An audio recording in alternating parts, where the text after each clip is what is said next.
had an announcement today, Jimmy. Oh. Breaking news. I need to put the breaking news sound on here eventually, so I have it.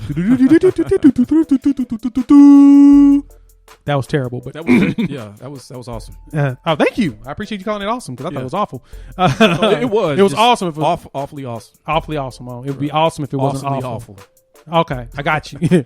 Well, the New England Patriots have just released wide receiver Julian Edelman, one of their longest running wide receivers on their roster.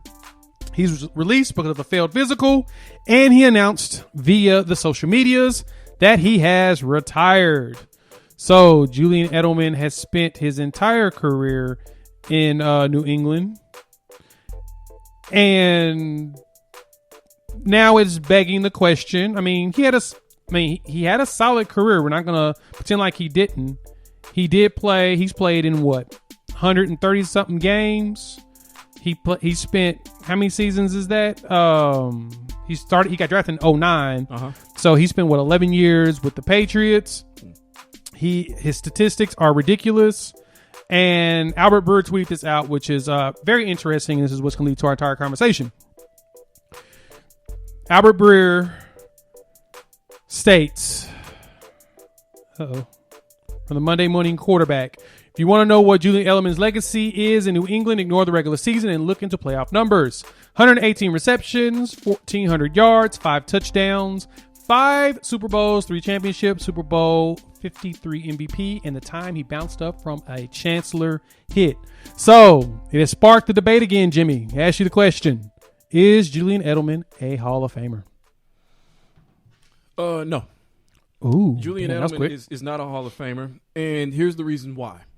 As you just discussed, that it was released and his retirement had been announced.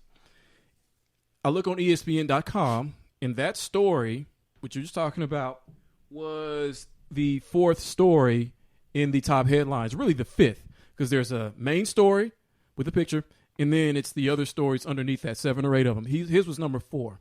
So to me, that's an example of why he's not a Hall of Famer, because you can't separate playoffs from regular season or vice versa when evaluating a Hall of Fame candidate. With championships, outside of quarterback, I mean, that is what it is. So, yes, 3 championships, clutch in the playoffs, tough, hard-nosed player, greatest quarterback of all time, absolutely loved him. We understand all that. But regular season-wise, when you talk about like the Hall of Fame receivers who have gone before him, they were all super productive. I mean, just incredibly productive in the regular season. And this is not to say that he wasn't, because he had 2 100-yard catch seasons, which is great. I mean, a lot of it, 5-6 yard hitches underneath stuff. But I can't separate the regular season from his career, because how could you do that in its entirety? He didn't just come into the league and start playing games in the playoffs. They didn't just sit him on the bench until the playoffs started. No, he played in the regular season. So to me, his regular season stats over his 12-year career, 36 career touchdowns, which is an average of 4 per season, 620 catches, 6,822 yards. Those aren't Hall of Fame stats. So even though he was clutch in the playoffs, probably one of the best playoff wide receivers, if that's all the Hall of Fame were based on, absolutely. But it's not. So that doesn't take into account his whole body of work. So no, he's not a Hall of Famer, but already starting this discussion, I can see that the NFL sports media probably wants him to be one. So if they want him to be one, he will be one. But to me, he's not a Hall of Famer. I'm trying to figure out how he can become a Hall of Famer and not being one of the top 5 wide receivers in the league while he was playing. Exactly. That's typically one of the things that's required. Like, we have no Pro Bowls. We have no first team All Pros, or second, or it looks like even thirds. He was never the best wide receiver in the league. Now, Julian Edelman was clutch in the playoffs. He got to the playoffs because of his quarterback by the name of Tom Brady. And a very good team, which I feel like is a team accomplishment. But he did step up when they needed him. But this was something that was interesting to me. Those catches and yards sound great. Cat on the Twitters, Kid Talk Sports, at Kid Talks Sports, he said, let's defang this one here, because the argument is he's one of the best playoff wide receivers of all time. That's the argument for Julian Edelman as far as being a Hall of Famer. And this is the reply. Let's defang this one too. 5 touchdowns in 19 playoff games. 5 and 19. Or half as many as Antonio Freeman got in 3 fewer playoff games. Or the same amount as Dante Lavelli got in 7 fewer postseason games in the 1950s. Here's the deal. My man was very clutch in the mid-range. The best part about what Julian Edelman did is he went from being a quarterback at Kent State in college to becoming a wide receiver in the NFL and lasting 11 years. That's the best part about Julian Edelman. He was able to be converted because he was undersized quarterback and he didn't have all the abilities to go out there and be a dominant quarterback. He took that in stride and became a really good wide receiver. I'd say he can be in the hall of really good, maybe in the hall of very good. But there's nothing about the numbers he put up, even with a quarterback like Tom Brady, that puts him into the Hall of Fame. He had 3 seasons over 1,000 yards, one that was 30 yards away from being at 1,000, 200 catch seasons, one of them that was 2 away from an additional 100, 0 double-digit touchdown seasons. Right. There's nothing transcendent about that. There's nothing that when you look at the pantheon of great wide receivers, his name's not going to come up. His name is going to come up in the pantheon of great playoff performers or great playoff performances. Yes, or part of teams that performed greatly in the playoffs. That's where he belongs. And like I said, I'm not trying to shade Julian Edelman. I'm just putting actual perspective. I mentioned this in the segment, one of the first 2 segments when we talked about quarterbacks. This is what I need y'all to understand.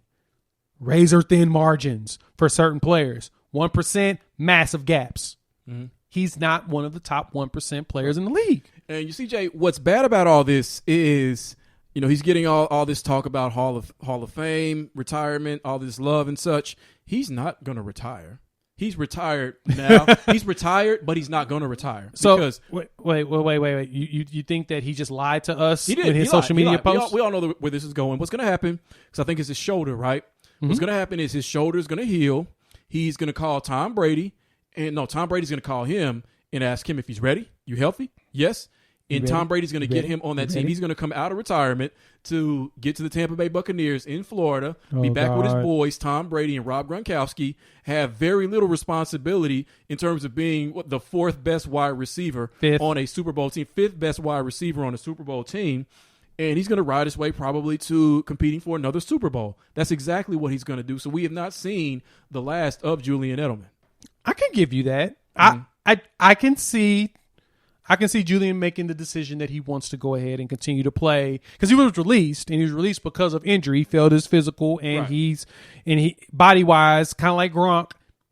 He may take the season off and then come back next year if Tom decides to play next year. It may be that. And if Tom next year picks up the phone and says, "Hey man, totally use you down here on the beach," Gronk isn't playing a whole bunch, and he's looking healthier than ever. He'll take that year off. He'll use more of the TB12 method, just like Gronk. He'll feel better than he's felt in a decade, and he'll be a Tampa Bay Buccaneer because Tom Brady's still going to be there next season, after this season. Yeah. Well, I don't think we're going to ever lose Tom Brady. But no matter what he does, he's not going to the Hall of Fame. If this were the basketball Hall of Fame, he would go. Yeah, because they don't include college, which I'm not sure what its collegiate statistics look like. I need to go back and dig into. I've got issues with the basketball Hall of Fame. Well, the basketball Hall of Fame is a combination of college and NBA. So it's not because of that. It's just because it definitely is the Hall of really good, or the Hall of we really like you, or you did really good in college and you just didn't have the great NBA career. Right. That's what I'm saying. It encompasses both. So there's a bigger parameters to go around when it comes to that. Whereas with the NFL, which this is the other thing about the NFL Hall of Fame, is it takes a lot to get in. Everyone is arguing about another one, like Matt Ryan saying he's going to get into Hall of Fame. I don't get how he makes it. He had 10 straight 4,000-yard seasons, so he's going to get in. Unfortunately, Matt Ryan is going to get into the Hall of Fame. I'm trying to figure out how. Like, who was he better than in those years? 'Cause you got to remember, this is the other thing, too, when it comes to the NFL Hall of Fame. There's usually a list of people that's going in, that's potentially going in. And there's a good backlog of people that probably should be in, that they're still backlogging. Hell, Terrell Owens was on a backlog because of how hateful they were towards him. Mm-hmm. Can you imagine these people? Can you imagine, I know because a lot of the sports media hated him, but can you imagine him not getting out, not being a first ballot Hall of Famer when everyone knows he should have been, and Julian Edelman getting into the Hall of Fame. Like, can you imagine that he gets the level of positivity you would see from NFL players? I mean, Julian Edelman's liked by people, by my understandings, right. But the level of positivity people would show because he got in that easily. Or just got in, period. Yeah, we got in, period. I mean, that's probably the biggest problem. So,